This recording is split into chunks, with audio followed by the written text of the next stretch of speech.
Hello guys, welcome back to my channel Twilightingideas. இன்னைக்கு நான் என் cooking பிளேலிஸ்ட்டில் ஆட் பண்ண போகிற டிஷ் என்னென்னு பார்த்தீங்கன்னா சுக்கு மிளகு குழம்பு. இது ரொம்ப பாரம்பரியமான ஒரு டிஷ். நிறைய பேருக்கு இந்த டிஷ் தெரிஞ்சிக்க வாய்ப்பு இல்லை. ஸோ தெரியாதவங்க இந்த வீடியோ பார்த்து எப்படி செய்கிறதுன்றதை கற்றுக்கோங்க. வீடியோக்குள்ளே போகிறதுக்கு முன்னாடி மறக்காமல் என் சேனலை சப்ஸ்கிரைப் பண்ணுங்கள் அண்ட் நோட்டிஃபிகேஷன் பட்டனை ப்ரெஸ் பண்ணிவிடுங்க. வாங்க வீடியோக்குள்ளே போகலாம். இந்த ரெசிபிக்கு ஃபஸ்ட்டு தேவையான இன்க்ரீடியன்ட்ஸ்லாம் என்னென்னு பார்த்தீங்கன்னா சுக்கு, அப்புறம் பெப்பர், அதாவது மிளகு, அதுக்கப்புறம் பார்த்திங்கன்னா கொஞ்சமாக துவரம்பருப்பு. ஸோ இந்த மூணு தான் வந்து நம்மளுக்கு ரொம்ப மெயின் இன்க்ரீடியன்ட்ஸ். மற்றபடி மற்ற இன்க்ரீடியன்ட்ஸ் எல்லாமே நம்ம நார்மல் குழம்புக்கு வைக்கிற இன்க்ரீடியன்ட்ஸ் தான். ஃபஸ்ட்டு என்ன பண்ணணும்னா இந்த பெப்பரையும் அப்புறம் துவரம்பருப்பையும் நம்ம கொஞ்சம் ஆயிலில் வந்து ஃப்ரை பண்ணிக்க போகிறோம். நான் ஒரு 2 டேபிள் ஸ்பூன் ஆயில் விட்டுருக்கேன். ஆயில் ஹீட் ஆனதுக்கப்புறமா நம்ம அதில் வந்து இந்த பெப்பரையும் கொஞ்சோண்டு அந்த துவரம்பருப்பையும் போட்டு நல்லா கொஞ்சம் ஃப்ரை பண்ணி எடுத்துக்கலாம்.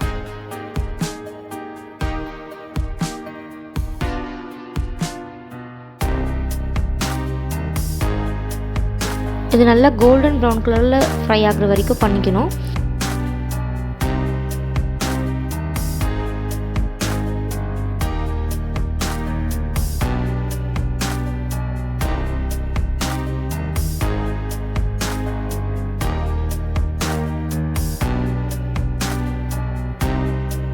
அதுக்கப்புறம் நம்ம ஒரு பூண்டு, அப்புறம் வெங்காயம், தக்காளி இதெல்லாத்தையும் ஸ்லைஸ் பண்ணி வச்சுருக்கோம். பூண்டு பார்த்திங்கன்னா நான் ஒரு 8லேருந்து 10 பல்லு பூண்டு எடுத்திருக்கேன். அப்புறம் ஒரு 2 வெங்காயம், 2 மீடியம் சைஸ் தக்காளி.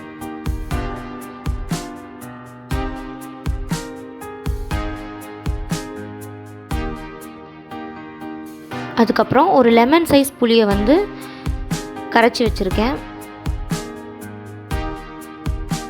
இப்போ இந்த புளி கரைச்சல்லே நம்ம வந்து மஞ்சத்தூளும் மிளகாத்தூளும் ஆட் பண்ணிவிட்டு அதை வந்து நல்லா கரைச்சி வச்சுக்கலாம்.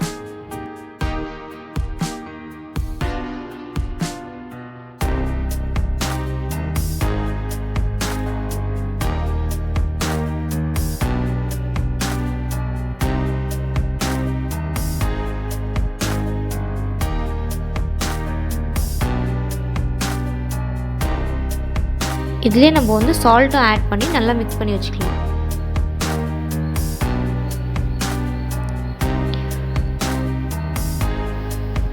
இது ரெடி பண்ணதுக்கப்புறம் பார்த்திங்கன்னா ஒரு கடாயில் ஆயில் போட்டு, ஆயில் வந்து ஹீட் ஆனதுக்கப்புறமா அதில் வந்து நம்ம அந்த சுக்கு போட்டு கொஞ்சம் வறுத்து எடுத்துக்கலாம்.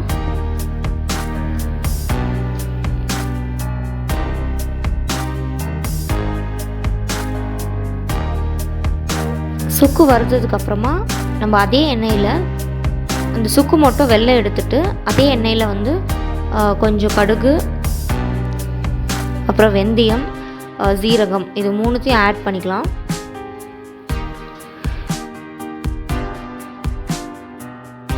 இது நல்லா பொரிஞ்சதுக்கப்புறமா நம்ம பூண்டு போட்டுக்கலாம். பூண்டு நல்லா பொன்னிறமாக வந்ததுக்கப்புறமா நம்ம பூண்டு மட்டும் தனியாக எடுத்துக்க போகிறோம். நம்ம வந்து சுக்கு கூட அரைக்கிறதுக்காக. நீங்கள் தேவையில்லாமல் நீங்கள் அப்படியே கூட விட்டுடலாம்.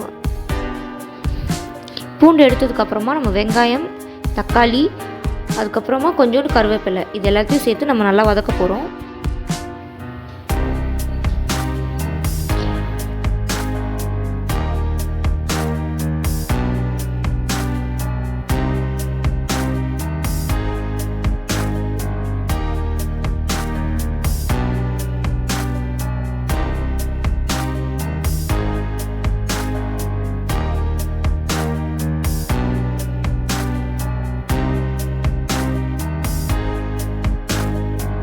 இது வதங்குற கேப்பில் நம்ம சுக்கு வந்து நல்லா இடிச்சிட்டு நம்ம வந்து மிக்சியில் இந்த இன்க்ரீடியன்ட்ஸ் எல்லாத்தையும் போட்டு அரைக்க போகிறோம். என்னென்ன இன்க்ரீடியன்ட்ஸ் பார்த்திங்கன்னா சுக்கு, அந்த வறுத்து வச்ச மிளகு, அப்புறம் துவரம்பருப்பு, அப்புறம் பூண்டு, இந்த 4த்தையும் வந்து நல்லா மிக்சியில் பேஸ்ட் ஆகிற வரைக்கும் அரைச்சி வச்சுக்கலாம்.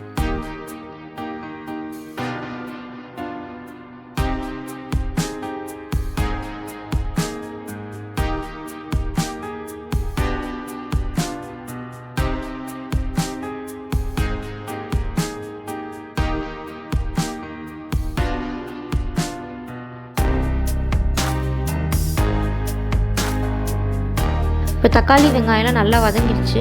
இந்த ஸ்டேஜில் நம்ம அந்த கரைச்சி வச்சுருக்க புளி தண்ணியை அதில் ஆட் பண்ணிக்கலாம்.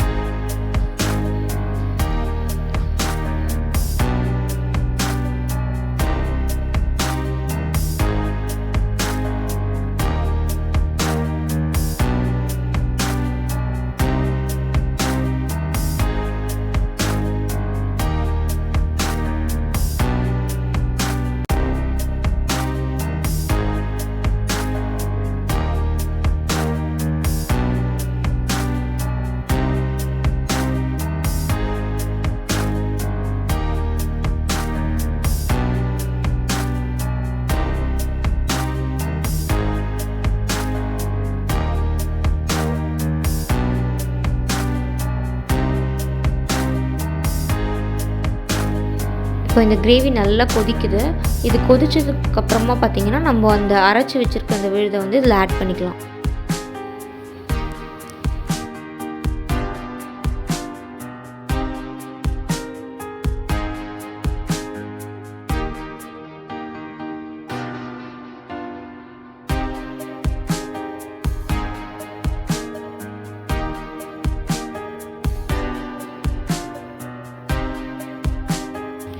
ஆட் பண்ணிவிட்டு நல்லா கொதிக்க விடுங்க.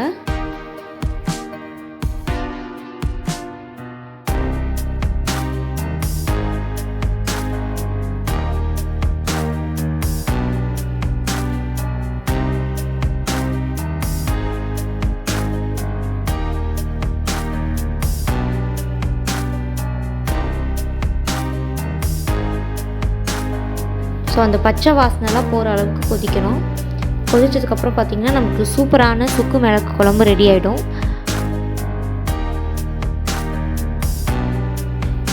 உங்களுக்கு இந்த ரெசிபி பிடிச்சிருந்துச்சுன்னா நீங்களும் உங்கள் வீட்டில் ட்ரை பண்ணுங்கள். ட்ரை பண்ணிவிட்டு உங்களோட எக்ஸ்பீரியன்ஸ் எங்கள் கூட ஷேர் பண்ணிக்கோங்க.